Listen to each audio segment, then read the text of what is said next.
Jackie Cation, Laurie Kilmartin. Jackie Cation, Laurie Kilmartin.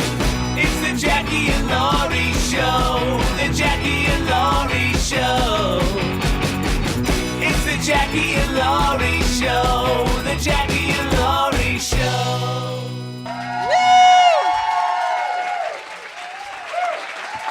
Thank you. It is a live Jackie and Laurie.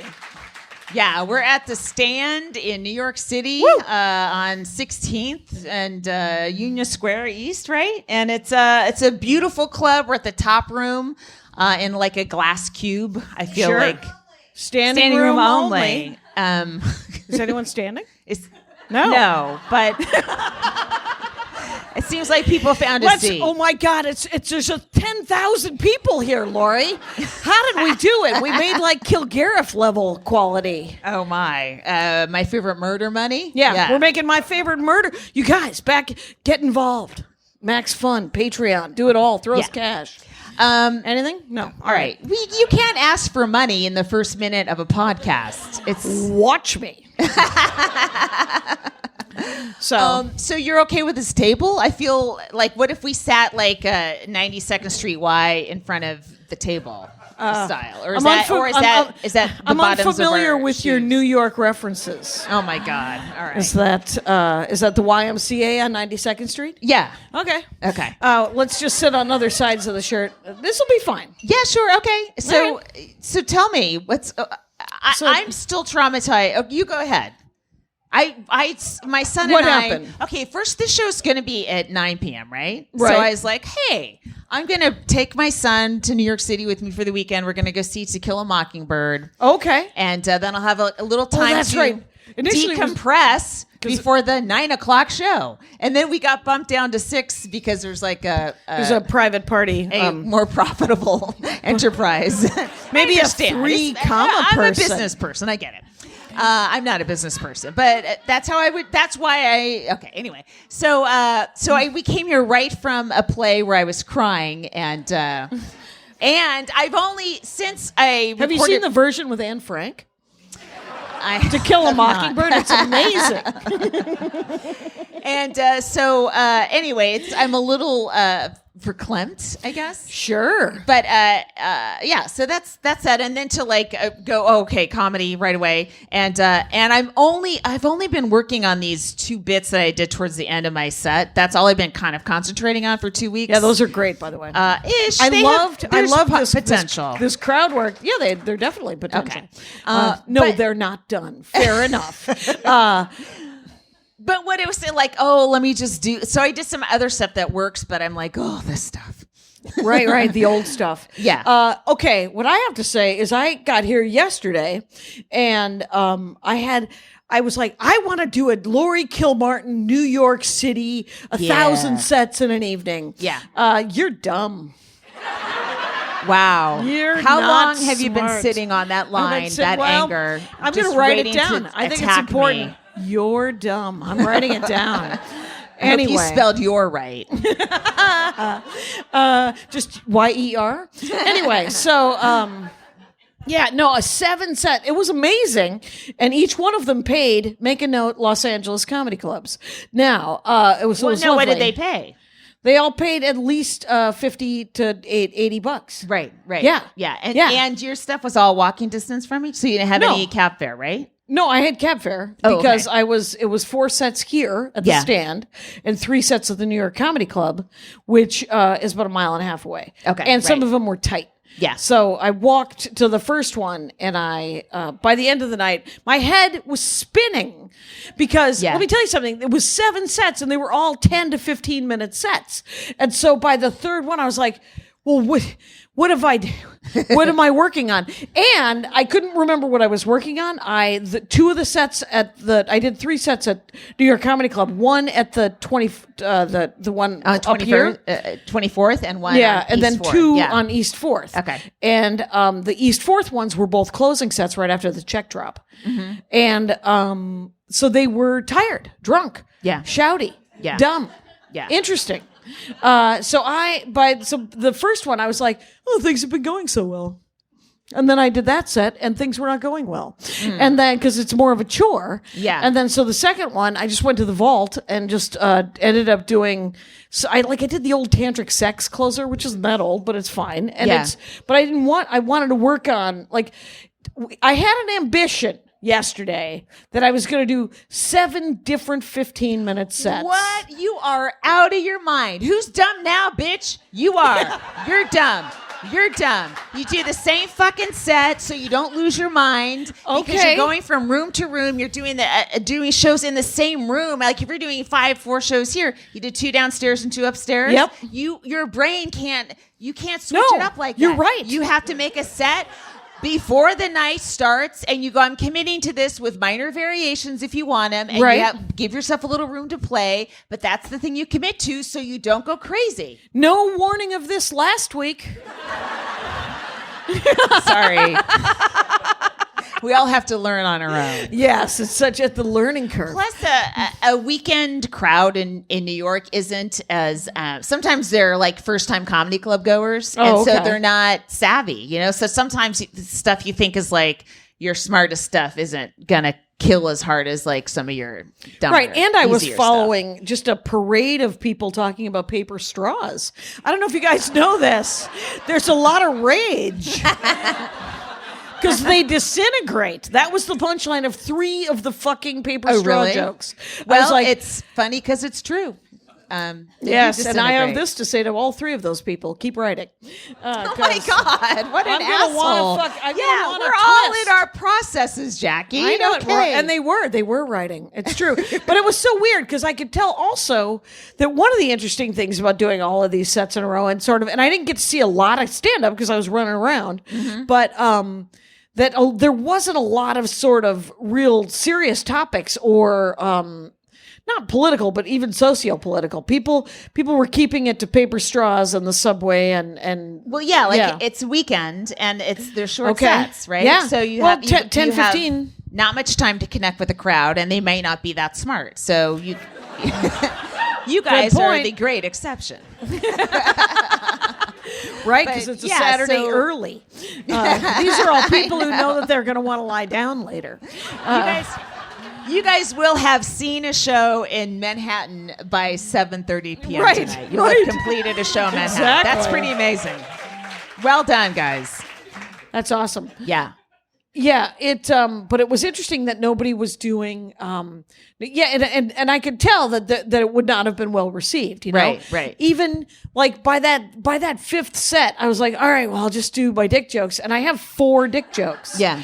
And they're all relatively convoluted. They aren't just, hey, look at dicks. It's, You I tried wish to, I you had. tried to add a little frosting to that cake, right? That's what he said. What? Oh my God. I'm sorry. Bam! I apologize. No, you're right. Keep writing. You're right. Keep writing. So, did you do any sets in LA before you got on the airplane last Yeah, night? I did a few. I Of did course. I had on Thursday. I was at the Ice House and the Zephyr. Oh, really? And, my phone. I dropped my phone on its a key part, so now Yeah. it's dead. So I had to navigate through Los Angeles without a GPS, and Oh, it's terrifying. Right, I right. couldn't find the Zephyr, and it's like such an easy place to find. So I did the Ice trans- House main room Ice House. yeah. Okay. So I did that chunk there, and it worked okay. And I think the Ice House is it's a place to go when a joke's finished. It's not a place for jokes in their infancy. And then the Zephyr was like great. It was, it's just people that are sort of zoned in on a topic. They're like already there with you, Okay. It's weird how much explaining you have to do with some premises, and it just turns into lots of, A lot of setup. yeah, a lot of It's so much setup, setup. and then you're like, is anyone interested? Are they listening? By the time you get there, you're just like, well, that was an interesting tale. Here's a punchline. You just described my career, I think. right? It's Well, it's weird. Okay, so there's this one joke I did tonight about I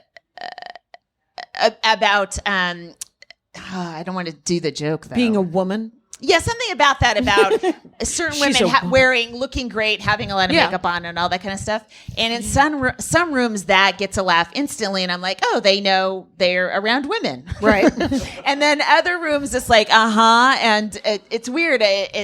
So I'm like, okay, this isn't an automatic knowledge for everybody. So I can't it's not there assume yet. that. And either I have to explain it, or I have to explain it in joke form. That's all. I feel like I'm in an information gathering part of certain bits, like okay, so this part is not universally known and I can't count on it to get a laugh, and this part seems to be tracking okay. Well, the gender bit that I'm doing, where I say that there's more genders, right? In Salt Lake City 2 weeks ago, people were like, what are you talking about? She, her. You're right. Everyone's a she, her, and a he, him. What do you mean? And then I was like explaining, and then they were like, oh, I think I did hear. It's like, I heard about that on TV. Yeah. No, I mean, I think if you're a coastal comic, which or a larger industry that's not in the middle of the nicest people with 100 pounds of grain in their garage, it's you're assuming a knowledge that or a comfort level with a topic that they may not have, and then it's like, well, how much do I want to explain this before it's boring to everybody? Right, like my 100 pounds of grain joke killed in Salt Lake City. Here in New York City, people are like, what is that? Oh, I think that's that Mormon thing. Yes. You guys, processing. We're all just I mean, that's the thing, is when you have to help the audience process the topic, it can eat up valuable yucks. It can eat up a joke laughter time. Well, yeah. Then they start going I felt this kind of with you guys, like, oh, what's happening to her? But I don't know, because I didn't want to do too much new stuff in front of people took a train here from Pennsylvania, and I'm like, oh, people took a train. You got to hear the classics. But then you also have an album coming out, so yeah, I haven't listened to it yet. And here's a friend of mine, a writer on Conan, a friend of ours, also recorded an album a year ago, and he hasn't listened to it yet. So I'm like, oh, that can't be me, and that could be me. I could see that totally being me, just sitting on it for years and never releasing it. But digitizing 100 VHSs. You did that. I know. That material is so far back. It's like, it's just seeing old video of yourself. It's either charming or cringe inducing. But what you just got to bite the bullet and listen. But you said you were going to give yourself a month. Yeah, it's been a month, almost exactly. Oh, son of a bitch. Are you mad at me? Yeah. Okay. Because here's because you're leaving money on the table here. Because the thing is, you got to get it out, because there's that window of material that if you don't listen to it, you're like, oh, this is all broken. I'm just going to re-record. Yeah. And you don't want that. Right. Which is why I listen immediately and live to regret after it's been published. Because I did just listen to all of my published works, which was brutal. Yeah. And then, and I was like, many of those have great punchlines that will never see the light of day. Well, you could do them on a late night set or something. Yeah, I could. And then I got this email. I got very depressed about comedy this week. So I'm not going to say. You have 2 new great bits. You really shouldn't. Because those, by the way, those are great. And I wanted to say, some of your stuff, I forget how good you are at crowd work. Oh. Where it's, it isn't nice, right? Anyway. Sonal, she's fine. Look at her. She's still here. Yeah, she still has a dog. It's all right. So, but I've seen you work with, because whenever, last night somebody talked during one of my sets, and I was like, yeah, you're going to have to shut up now. And then the audience laughed, and I said, yeah, that's me doing crowd work. And and I was happy, because I have 30 jokes that I need to tell, and I was given 12 minutes twice last night. So, Yeah, I know. Yeah. You got to race through that material and not enjoy it. You have the rest of your lives to laugh. I welcome an interruption, unless it's right on a punchline. But even if it's in between, if I can deviate and figure out a way to come back, it's fine. But here's my point. So I get this. I'm not artistically disappointed in comedy, but business-wise. So I got an email, or I was told from somebody who's booking me. And didn't they clip the email and send you a copy of the? Well, I don't want to get anyone in trouble. Let me just tell the story, Jackie.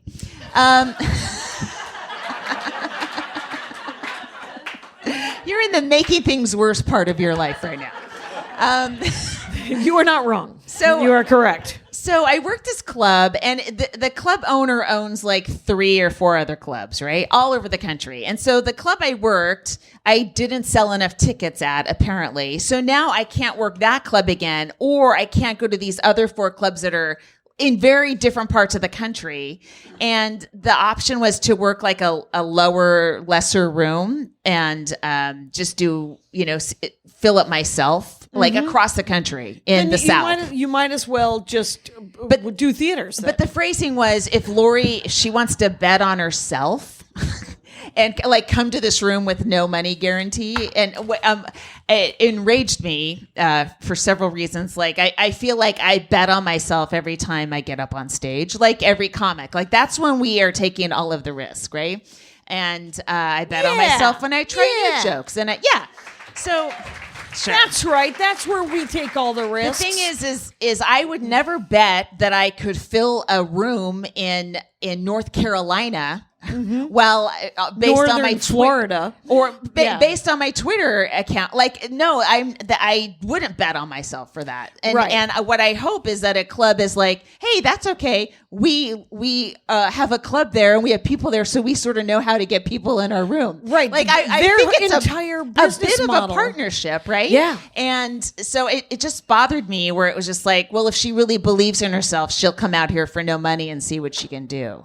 And it's like I believe in myself as I'm working on these jokes. That's what I believe in. I don't believe I have the same reach as Stormy Daniels or Jeremy Piven or whatever fucking YouTuber you're going to bring into your comedy club instead, because they can get people in by non-stand-up comedy methods. Right. And this is a common problem with all of the youth coming up, all the like next generation or two of comics, where they're like, they can't get into the clubs. There's a handful of new comics who can get into the clubs, but there's also so many comics who, because that is the model, they're like, which is a model that has been broken a couple of times, by the new generation of people just doing these small theaters, and also like Janine Garofalo and David Cross and Patton Oswalt when they started, and Greg Barron and all those guys when they kind of like created their own thing in like LA. The comedians, the Alti thing, in the mid '90s, they wanted out of. They couldn't get into the club, so they're like, well, let's take this weird supper club, and do stand-up comedy. And it was, and there were, and that's what started all of those. New York has 1,000 of those little bars and coffee shops and hat stores and fucking whatever, anywhere. No, I've done one. I've done in 2 different hat stores. There's multiple hat stores in Los Angeles. Multiple hat stores, you guys. The hat business turns out lucrative enough to have stand-up. Like laundromats and Sure. But you remember that article that also came out recently about how in Vulture about how we all wanted Kyle Kinane's. That's how we ended the last episode. We all what? We all want Kyle Kinane's career. Oh, it was a Paste magazine, and I have a bookmarked and I forgot to read it. Oh, fair enough. Yes. Thank you. You're so forgiving. Fair enough. But I ran into Kinane and I said, did you see that article where it turns out I want your career? And he goes, why me? Why me under the bus? I don't feel like I'm doing that great. And like James. Really? Yeah. Well, and I'm sure he felt like, it'd be like someone saying to you, you don't feel like you're doing that great? But from the outside, I know, of course, because from the outside we see Kyle Kinane and go, oh, that guy gets to work all the clubs. Yeah, he gets it. Yeah, probably any club he wants to work. Right, but what he used to do and what he started doing was believing in himself, which is such a fucking cop out of any club owner to say that. But he believed in himself enough because he couldn't get into the clubs. Yeah. To go at like Bronger did it, Adomian did it.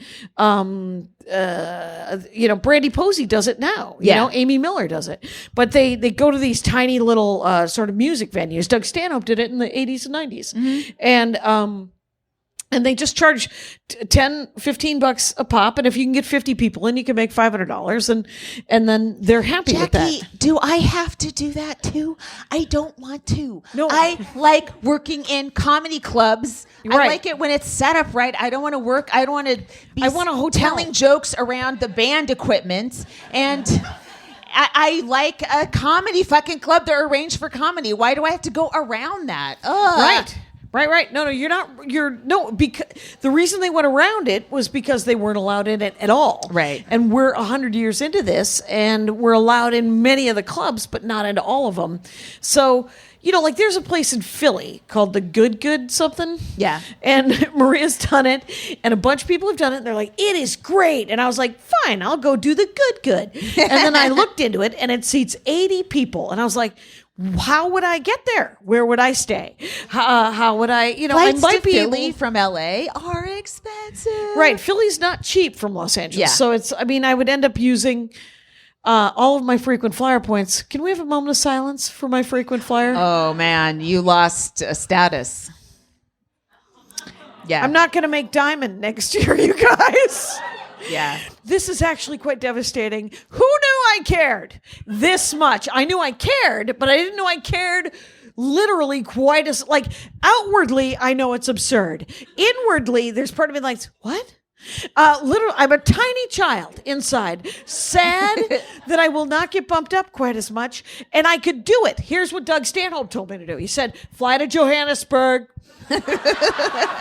You get 18,000 MQMs if you fly to Johannesburg and you'll over have a 10 weekend. DVTs. You'll have an aneurysm and a stroke on the way back. Yeah. I'm like, it costs, it's diamond. $907 round trip to Johannesburg. Really? Yeah. Judas. Right. Well, and I was like, and yet, I don't want to.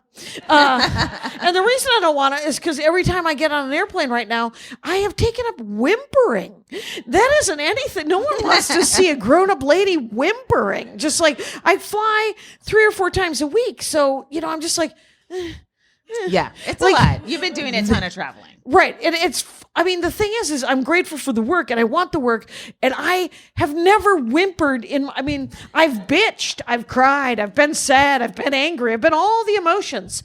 What I have not been is whimpering. It's a whole new level and I don't like it. Nobody should have to be any part of it. You're just tired of traveling, or traveling is awful? I am right? squashed. And being on a plane is very uncomfortable now. Yeah. And is that it, or is it cumulative? It's decades of No, travel? it's just too much. It's literally like this particular flight here was direct LAX to JFK. Was a 252 setup. I was in a 2, luckily.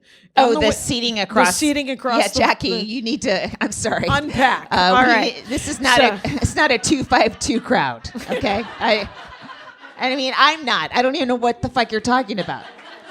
Well, on a larger airplane, the way the damn thing is set up is so everyone knows. So I was on a 2. I'm not kidding. Nobody needs that. So I'm sitting next to a guy, and he's a big guy, and he keeps leaning into me, and that's fine because he has the aisle, so he doesn't want to get his elbow jammed every time somebody walks by. So I get it. So I'm crowded, and you know what? I get on a plane and I'm already dehydrated. I feel like I've already had all of the air sucked out of all of my cells, and I'm like, I need a glass of water. And in first class they give you a glass of water anytime you want. Oh, you were treated you were in economy, treated like an economy passenger, and now you're upset. Have I summed up this rant of yours? You might have nailed it. There. Sadly, it's true. There's no justice. No. But the thing is, and then he got up to use the bathroom, but I didn't need to go to the bathroom then. But I thought, well, you should probably try to go to the bathroom like a child. Sure. Because he was up. It's a great story. I'm going to tell it 3 more times. Anyway, but he sits down, and 20 minutes later, I have to go to the bathroom, and he sighed, and I felt bad about it. What? Oh, come on! I know. Fuck you. There's It's just a the 2 of 5-hour us. flight. Yes. And and it was a 2, and he waited for me to come back. I had done a 2. I had You know what? That story ended on shit, which makes it good. Makes it worthwhile. The only reason I told you that, well, besides alliteration, was that I'm a big fan of not because remember that there was this woman one time at an airport. I think I told you the story where she came out of the bathroom and she said, "I'm so sorry, I had to poo." In an airport toilet. I was like, "This is the place." Yo, yeah. Please don't do it anywhere. But come here to poo. Yeah, they go through TSA to poo. And she was just sad that she had made a public restroom stinky. And I was like, one of my favorite parenting things I ever saw was a woman with her tiny child. They came in, and we were standing in line, and the kid goes, "It smells in here." And the mom goes, "Yeah, it's supposed to." And I have poo parenting stories I'm not going to tell on a podcast. Nobody needs. Hey, do you want to take a break for Max Fun? Yeah, how much time have we done? 25. Okay. Hi, I'm Renee Colbert. I'm Alexis Preston. And we're the hosts of the smash hit podcast, Can I Pet Your Dog? Now, Alexis. Yes. We got big news. Uh-oh. Since last we did a promo, our dogs have become famous. World famous. Stars on the Hollywood Walk of Fame. Second big news. Mm-hmm. The reviews are in. Mm-hmm. Take yourself to Apple Podcasts. You know what you're going to hear? We're happy. It's true. We're a delight, a great distraction from the world. I like that part a lot. So if that's what you guys are looking for, you got to check out our show. But what else can they expect? We've got dog tech, dog news, celebrities with their dogs, all dog things. All the dog things. So if that interests you, well, get yourself on over to Maximum Fun every Tuesday. Did you? Okay, so also this week, so Mark Breslin, who owns Yuck Yucks, and that's yuck. He's just it should be called Ick. Okay, all right, Jackie, calm down. We would like to go to Montreal again. I know, but he doesn't book the Comedy Nest is booked by someone else. No, but I mean it's all okay. Anyway. All right. You want to maybe one day work Yuck Yucks. Go. No. Yeah, I do. I want to work everywhere. Of course you do. Yeah. So he owns this chain, and he's booking Louis C.K., right? And so he wrote an op-ed about how he didn't think and the girls could have left if they wanted to and all this kind of stuff. And so to one of the women who he jerked off in front of, Julia wrote an op-ed saying, kind of, no, fuck you. That's not how it went. And that's actually not what happened. He was standing in the doorway with his hard dick in his hand, and it was a little intimidating. Right. And the whole, it's weird because I was kind of doing a joke like right when it happened about how it's I feel sorry for Louis because it's hard to find porn where you're just creating fear you're just in looking, somebody. What? Oh no, creating fear. Yeah. It's hard. Like that's a hard topic to find in Pornhub is somebody who works for you who's got fear in their eyes, right? So let's feel sorry for this guy, right? He's so doing what fucking he can. dark. Yes, applaud for that. She kind of had said that and said that line in her op-ed too. That's exactly what got him off, and it's weird. I don't know.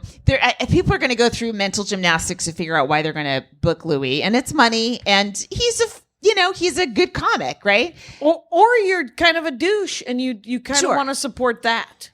That's possible as well, but I wish people would stop pretending that's not predatory behavior and understand what predators do really well is picking people who won't say anything, right?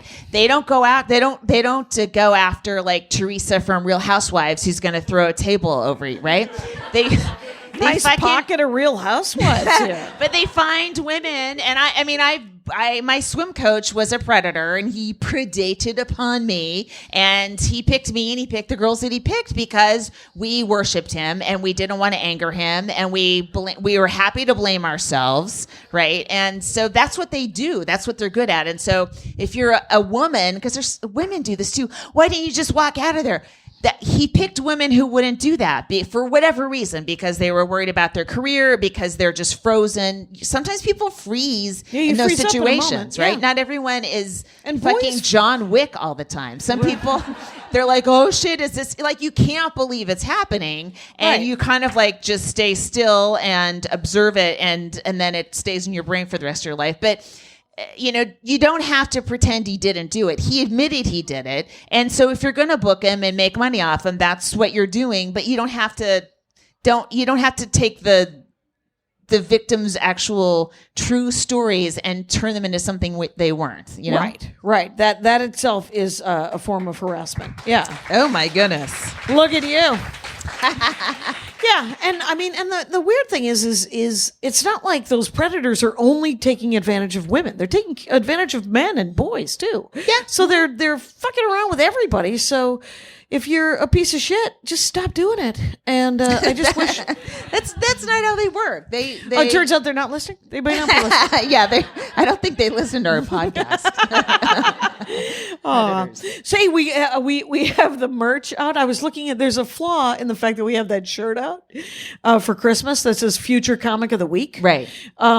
Because is week spelled WEAK?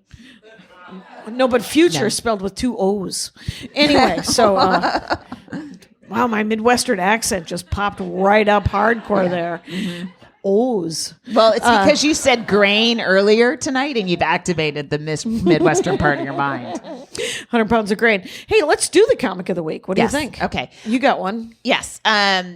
Oh wait, I wrote her name really badly. Did you? Is it Jade? Jade Catta-Preta. It's Jade Catta-Preta. Yes, Jade Catta-Preta. Jade Catta-Preta, and it's her Twitter is Jade Catta-Preta. Catta is Catta-Preta, and it's hyphenated in real life. On Twitter, it is not. It is Jade Catta-Preta. She is going to be the new host of The Soup.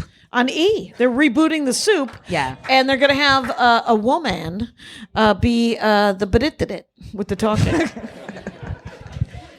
Finally. Yeah. So and she's a great comic. And yeah, I don't think I know her though. I've never met her, but I did watch some of the stuff online, and that was good. Yeah. So, and it's always cool. It's fun when you see. You're like, oh, she's great, and you've never heard of her. It's sort of like it's not fun. It's terrifying. It's Is like, it terrifying? wait, this is happening. I thought I was on top of shit. This is happening on my watch. How do I not know this person? And the weird thing is, like, I was here last night, a lot of comics hanging out. Yeah. And I was at the New York Comedy Club. Both of them. I barely knew any of the comics anywhere. Granted, I didn't recognize Joe, so I'm an asshole. Joe's the sound guy that helped. And Joe, I've known Joe for probably 11 years. Yeah. And I've met him at least 3 times. We spent a long time in a car together. Yeah. A hard time with faces or names or self-absorption. I can't tell if it's just because I'm a dick. Could be. But anyway, Jade Catta-Preta. Is it Preta, do you think? Catta-Preta, Preta. So. Yeah. That's what I'd do. Okay. If I were her, I'd pronounce it that way. Mm-hmm. Part of me is I'm tired. Like I'm tired of leaving my son every night. But then I do a set. I'm like, oh, that felt good. You know? Oh, right. I don't know what to do. Like he just tried out for this water polo team, and they work out from 7 to 9 Monday through Friday. I'm like, oh my God, wow, that hits me right where I live, basically. Yeah. You know, and part of me is like, man, where? Fuck. Especially after I got this email, I was like, fuck this business. I'm just gonna be a water polo mom. I have an album. That's enough. All right, I'll just go away. Hint taken. Show business. You know? Where are the rehearsals? They're not called that. No, they're called practices. I said he auditioned for water polo, and Andy Ashcraft said, I don't think they're called auditioning. I was like, all right, whatever. But where is Pasadena. In Pasadena. Yes. Okay. So, it's hard to That's get far there. away. So what you could do is you could do the Ice House, or you could do Flappers between 7 and 9. Can't you? Yes, or, right. Yeah. I tried to. Okay, so I did try it already. I was like, he on his tryout, he went out on Wednesday, and I had a set of Flappers, and it's still hard to time everything correctly, and I couldn't get out there by 9. His dad was out there. I used it as a trial while his dad was taking care of it. And then the Ice House started 20 minutes late. So I was like, oh fuck, this wouldn't work. So, I don't know. Yeah. Maybe I could just perform for other parents. You the can start a room. It's kind of, yeah. I mean, where is it? It's at the Rose Bowl Aquatic Center. Yeah. So they probably have a sitting room or something, like a waiting room kind of area. Well, pardon me? It'll be like that. Yeah, it'll be like that. Well, then who doesn't want to perform with chlorine in the air? True. It'll quite You a cross country haul. Yeah. So I don't know, but I'm not going to leave comedy. But I was just kind of upset, very upset. I didn't think you were. I didn't think this was going to be the hill that you were going to die on. No, I'll die on another dumb hill. There'll be a completely separate hill, separate from whatever's happening. It's I'm looking at the time. Guess what? We're never done. We're never done. Well, I just never making sure enough that we're doing let's do another. Immediately, we'll do another Max Fun. Okay. There we go. Hey, cool shirt. Oh, this? Thanks. I got it at maxfunstore.com. Maxfunstore.com. That's strange. I visited maxfunstore.com a few weeks ago and didn't see it. That's because they've just launched a ton of new stuff, right in time for the holidays. Oh, cool. There's patches, mugs, totes, stickers, even a onesie. Nice. Those would make great gifts for everyone I know. Great, because I already got you something from there. Thanks. Now, excuse me a moment. I need to look up maxfunstore.com on my smartphone. To see what's new. Yeah, you can't go wrong with anything from maxfunstore.com. Maxfunstore.com. That's just when we stop talking for a little bit and they all listen to the show. Insert they an know. ad. Yeah. Yeah. We don't listen. We don't know. And Kyle is the one who picks all the things to plug. Yeah. Yeah. We stopped picking like week 3. We're like, we could pick Emily Heller every week as far as I'm concerned. And so you listen to Baby Geniuses. Anyway. Do you want to move to New York? I don't. Yes, Baby Genius is great. It's interesting. I told you should live here for a year. I know. I told you should listen to your podcast, to your album. Live here for a year. It would be impossible with Andy's mom, my mother-in-law. Right. And it would be expensive because I always take cabs. Okay. If you guys lived in Harlem, you could probably find a place to park that's not super expensive, and you could drive every night to your spots. That's what I used to do. Can I have your apartment? No. Okay. Tried. And I don't want to. But don't you want to? I think it's I think every comic should live here for at least a year. Do you think that Jim Gaffigan would let me live with his 5 children? Jackie, stop trying to live with other people. You're a grown woman. You have a husband to live with. It's if this Hampton Inn in Chelsea, I would let me live there the whole time, I would. Is that the one I was at? I'm at the same one. I like the one. So that's you on have 24th. a favorite. That's I nice. do. Yeah. Yeah. And I always get bumped up to a suite because I tip on the way in. Right. And so she's like, the shock when somebody gets, and I don't know how to tip well because I was raised. You don't know poor. how to tip subtly. I don't know how to tip subtly. That is true. I thought it would be a good or bad thing, but you're right. Everyone's psyched to be tipped. There's no subtlety. I literally hand somebody a 20 going, I read an article that says that people at the desk never get tipped. And I'll tell you something, in San Angelo, Texas, they're like, $20? This is going to last me a week and a half. I'm going to buy beans and rice. Oh, my God, your accents tonight. You are on point. Why am I not on SNL? Somebody contacted me that I didn't know and offered me a night in Utah. Okay. Right? And it was good money and plus air. And I was like, yeah, sure. It's Saturday night. It's all perfect.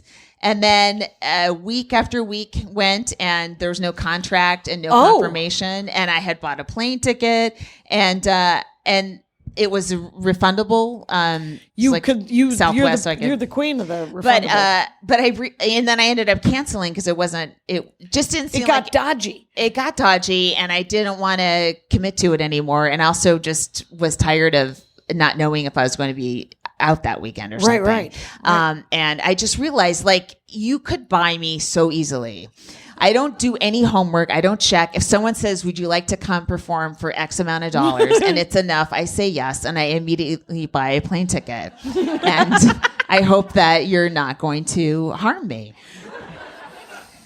Right. Don't you, what my first thing is where, because I'm going to do in between Minneapolis and Madison. I'm going on the road, right? So Carmen Morales is going to feature for me, and I'm in Acme December 10th through whatever the Saturday is. Yeah, and then I'm in Madison. I think it's the 19th through the 21st, the Thursday, Friday, Saturday in Madison, Wisconsin. So there's Sunday, Monday, Tuesday, Wednesday in between that. And Carmen's like, well, do you want to try to get sets in Milwaukee? And I was like, well, I was going to go to Milwaukee and stare at my dad as he ages. And, gotta look at him. He's 84. Oh my God. So, that reminds me. Go ahead. Okay. So she picked up a set on the Sunday and I picked up a set on the Wednesday in Milwaukee.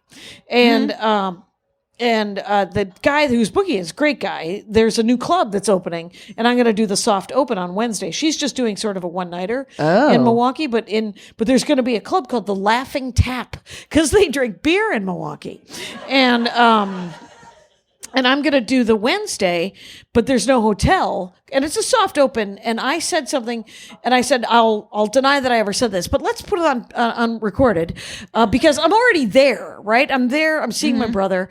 I'm seeing my dad. And I said, I don't actually need to make any money. And then I said, but I want to. So give me some money. I would like enough money for the rental car is what I said. And so I'm going to MC for Carmen on Sunday, and then she's going to MC for me on Wednesday. That's cool. And so, but when I come back to do the Laughing Tap, when it's a real club after the real open, he knows that I need a hotel. He knows that I need air. And do you not ask about the hotel right away? No, it was like hotel air and one night, and it's. And did you book it or did your people? I forwarded it to my people, and then it just became this thing that never got resolved. Right on. Guess what? My mom. Okay, so my mom. Right. She. I don't know if you guys listen to our podcast. Yeah, they do. But. Or did you wander in? I'm not sure. Like, I'm very worried that people that just came here to see a show are like, what the fuck is happening here? These women are talking about their flights. How is this entertainment? I'm with you. But so my mom, she lives with me, and she has a history of buying a plane ticket and then falling before the plane takes off, or getting a clot, or some other health problem that I know is not her fault, but it feels like it's on purpose because it's incredibly coincidental. So she's supposed to leave on Tuesday to go stay with my sister for 3 weeks and give me 3 weeks of silence and peace, and I need it. We're at each other's throats, and I'm hiding her medication because I don't want it to keep her alive. And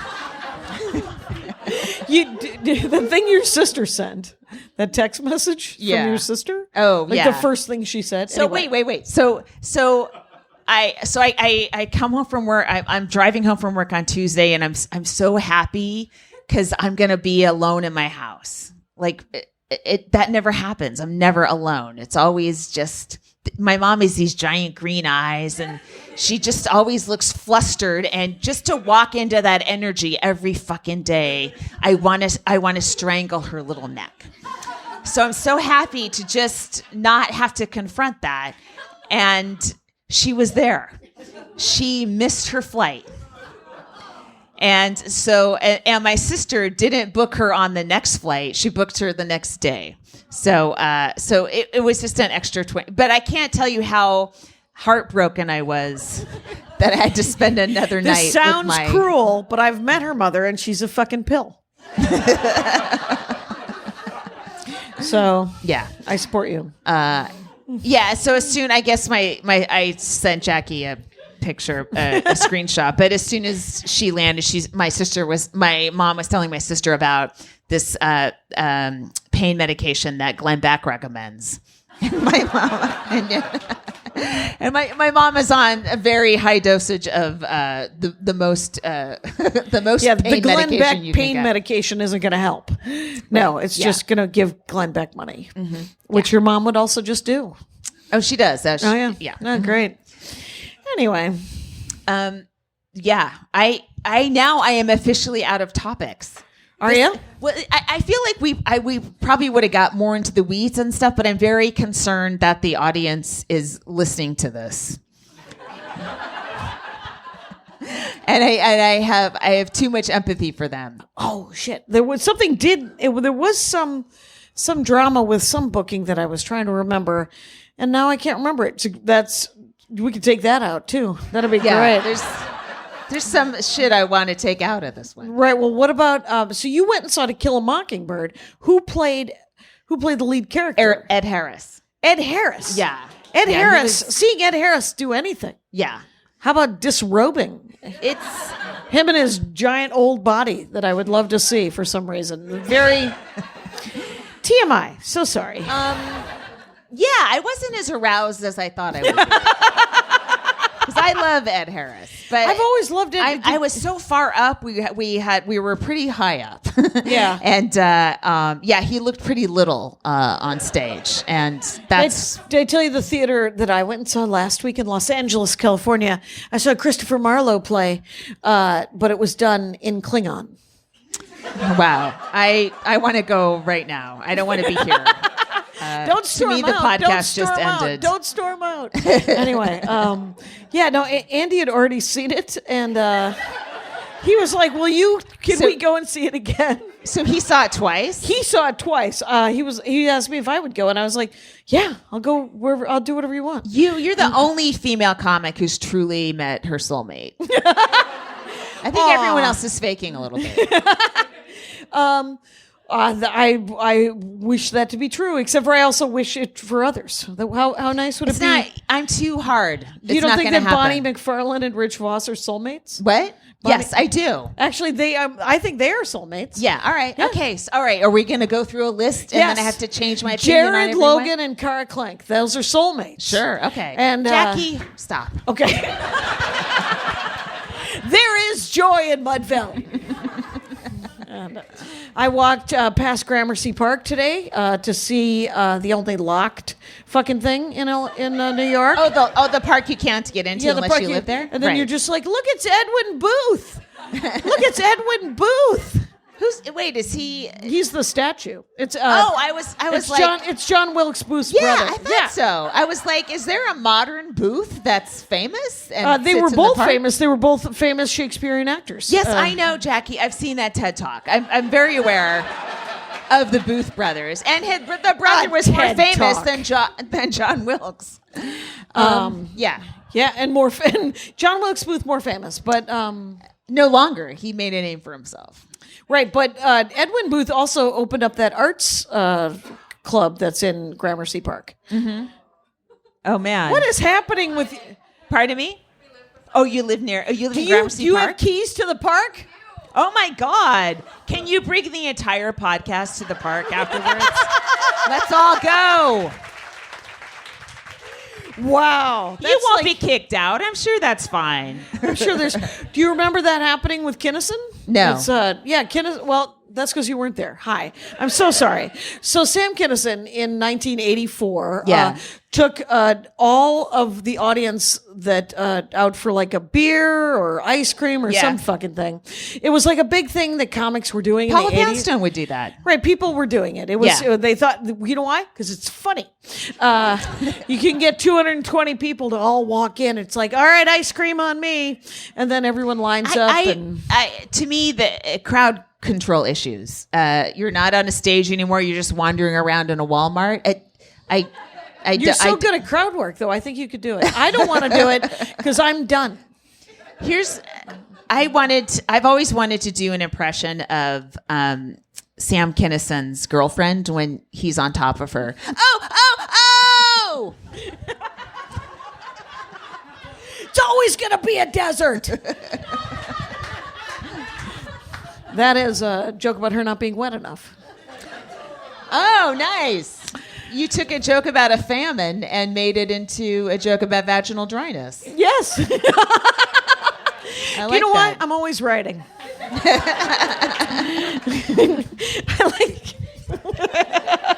What other impressions have you thought about doing? That's it. That was it. It's I've never met Paula Poundstone.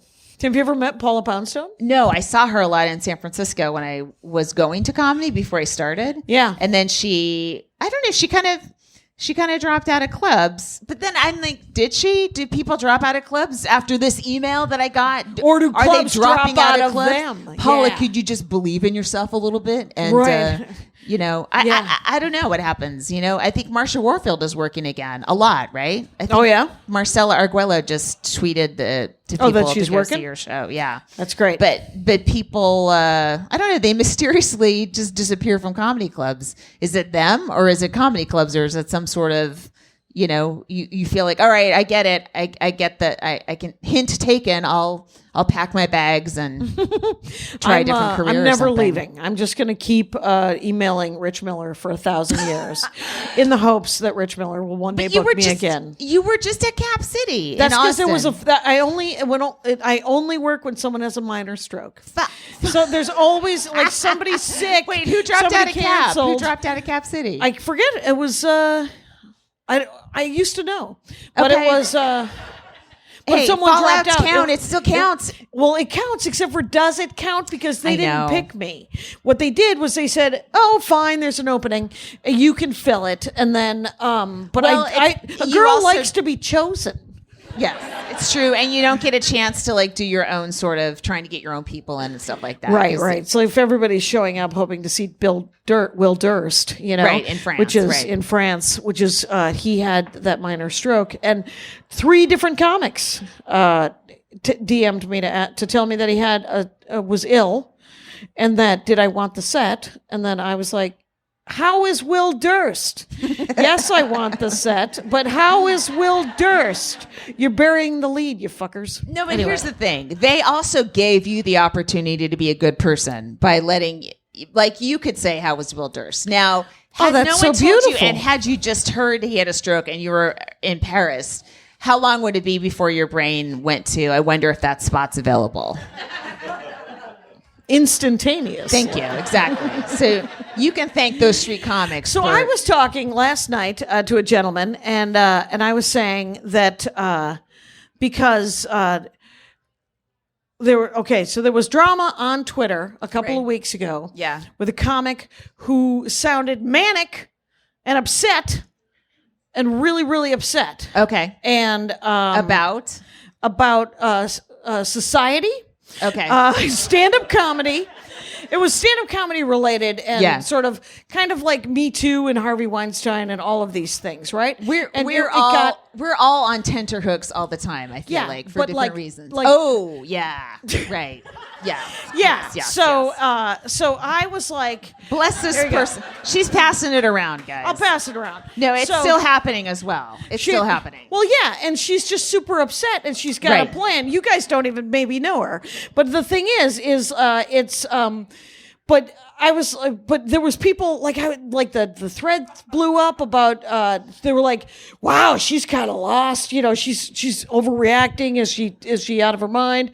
Is she? And I was like, is anyone going to call her on the phone and make sure she's not standing on a ledge? Yeah. And I did call her. Oh, you did? Yeah. Oh, Yeah, nice. I called her just to go, hey, what the hell's happening on Twitter? Are you Right, all right? right. And she was like, what do you mean? And I was like, no. You have to know that you're a fucking hummingbird. She's had like 1,000 pounds of sugar and it's and I was like, are you okay? And she said, oh, I am great. And then it was 15 minutes of I'm great. Okay. And then but last night I was talking to Joe DeRosa downstairs here, Yeah. and he said, I like her so much, but she's super intense. And I was like, oh, that is the way we're all super intense sometimes. Sure. But I thought that it was Joe DeRosa's sometimes super intense. sometimes Joe DeRosa is super intense, you guys. You know what? He had a bit about straws. Oh man, I'm not going near it. I No, don't it was care. okay. It had, you know what it had? There was something there. Okay. I usually try not to get involved in comedians' stupid opinions, but somebody Even your own? at the ISO. What? Even your own? Yes. at the Ice House, we were talking backstage, and somebody had mentioned Alex Jones and how entertaining he thinks he is. And I was like, ugh. And I said, no, I go, he's not a joke. He's actually a psychopath, and he terrorized the Sandy Hook families, and they're suing him. And these people had to move after their children were murdered. They had to move because this guy wouldn't stop talking about them and turning his fans onto them. And the comic was like, right. I think you apologize for that. I said, it's not enough. Well, sometimes there's a lot of boneheaded opinions held by comics, and I just care. And you can shut them down because you're so good with crowd work. Yeah.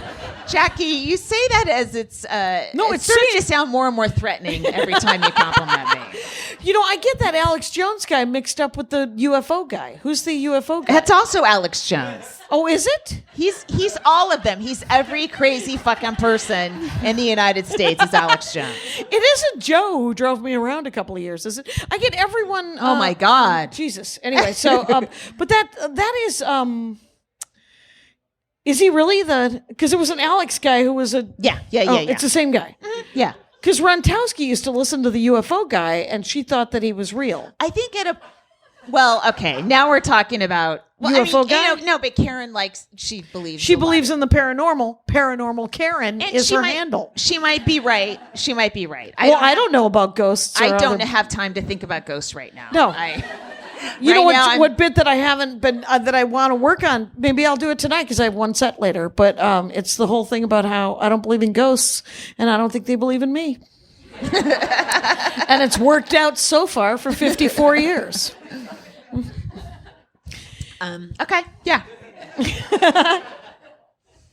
Anyway, so do you go home tomorrow? Yeah. Mm-hmm. Me too. Yeah. Yeah.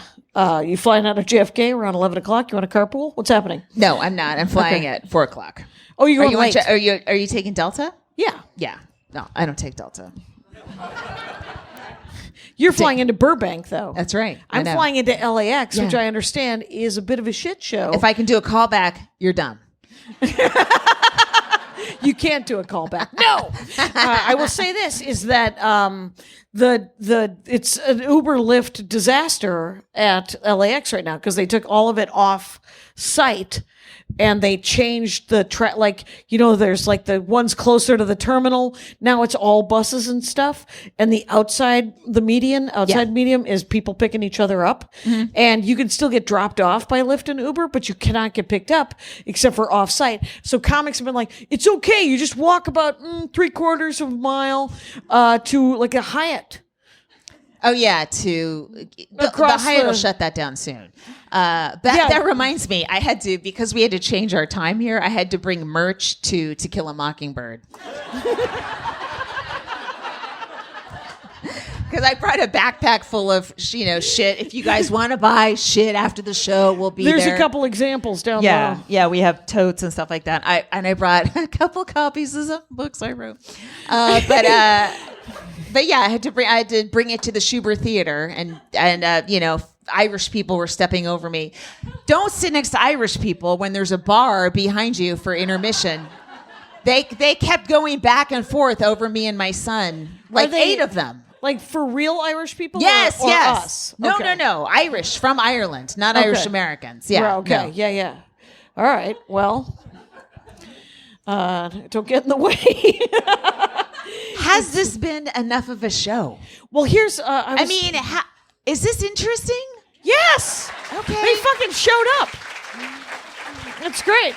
But here's what I was going to say is I have been carrying the merch around all day long because I went to Barney Greengrass for breakfast. Yeah. Because every time I come to New York, I have to spend $80 on breakfast. That's Upper West Side, right? Yeah, it's on Amsterdam and 86th. I used to live on Amsterdam and 96th. Well, there you go. That with the fancy. Russian guy. That's right. That Russian boyfriend you had. That guy sounded like a real piece of work. And as we become friends, I have knowledge of your history. Yeah. Okay. So, and then I walked down Amsterdam and I went to something. What's it called, Jenny? Levan? Oh, the bakery? Yeah. Oh my God, amazing. It was a delight. The cookies, yeah. I got a peanut butter chocolate cookie that I had one bite of because I had just eaten $80 worth of food. And I was going to a donut plant to meet my other friend for a cup of coffee. And I had a donut. So I'm not hungry. But we're thinking of going to Joe Shanghai's for late night Chinese. This place has great food, The Stand. Yeah, this place looks. But you fancier. don't want to eat in a comedy club. You want to escape. No, well, not if I'm not performing. Right. Not that this wasn't performing, but I mean again later. Where's your 11:15? 11:25 at the 4th Street. Oh, cool. So it's sort of toward Chinatown, isn't it? I don't have a map in my head. Nope, this guy not anywhere. Yeah. Good luck. Here's the thing: I get lost in numbered grid streets in the Upper West Side. It doesn't make any sense. Right. I'm like, in your neighborhood, does the sun come up in the north, the south, the east, or the west? Remember that from Newlywed Game? All right. From where? The Newlywed Game. It was a question that they asked Why the would newlyweds. I remember a question from the Newlywed Game? Well, because it's in the zeitgeist. Because it's...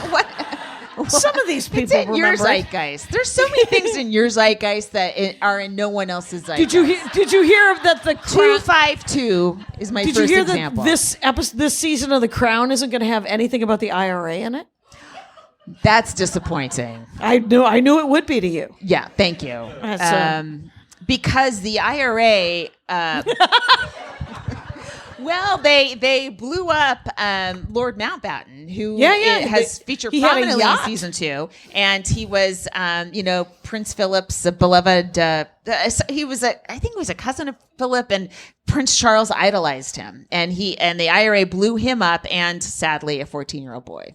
I mean, I guess it's sad that he was blown up. And too, I but remember he was like a viceroy in India, and those. Oh, you do? Yeah, because I love the boat. He had a really cool boat. Wait. Sorry, how old were you? It's been an hour.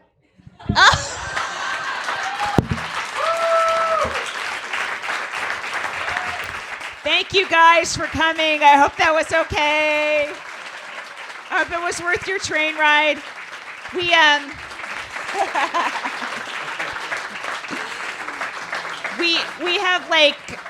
merch or whatever, and we'll be in the table around the corner. Or if you guys just want pictures or something, that's fine too. We'll be around there because I guess everything's sold out here tonight. So thank you for coming to our live podcast. We really appreciate it. You guys are a great crowd. MaximumFun.org. Comedy and culture. Artist owned. Audience supported.